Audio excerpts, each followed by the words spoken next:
వేములవాడ పట్టణంలో బుధవారం పోలీసులు కవాతు నిర్వహించారు. కోరుట్ల బస్టాండ్ నుండి రాజన్న ఆలయం వరకు పోలీసులు కవాతు నిర్వహించిన అనంతరం పట్టణ సి వీరప్రసాద్ మాట్లాడారు. ఎన్నికల నియమావళి అమలుతో పాటు రాజన్న సన్నిధిలో జరిగే మహాశివరాత్రి జాతర సందర్భంగా ఇలాంటి అవాంఛనీయ సంఘటన చోటు చేసుకోకుండా పోలీస్ కవాతు నిర్వహించామని తెలిపారు. ఈ కార్యక్రమంలో ఎస్ఐ రమేష్, ప్రేమానందం, వెంకట్రాజం, రాజు తదితరులున్నారు.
మనకి ఇప్పుడు model code of court MCC అమల్లో ఉన్నందున ప్రజల్లో మరియు శివరాత్రి సందర్భంగా ప్రజల్లో ఒక నమ్మకం, ఒక విశ్వాసం కలిగించేందుకు ఈరోజు మన వేములవాడ పట్టణం నుంచి ఈ కోరుట్ల బస్టాండ్ వరకు ఈ ర్యాలీ రూట్ మార్చ్ అనేది నిర్వహించడం జరిగింది.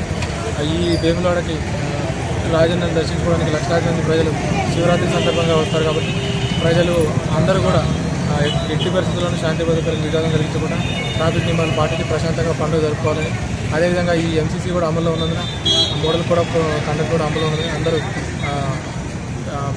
వాటికి సంబంధించిన నియమాలన్నీ కూడా ఎలక్షన్ నియమాలన్నీ కూడా పాటించాలని తెలియపరచడం జరిగింది.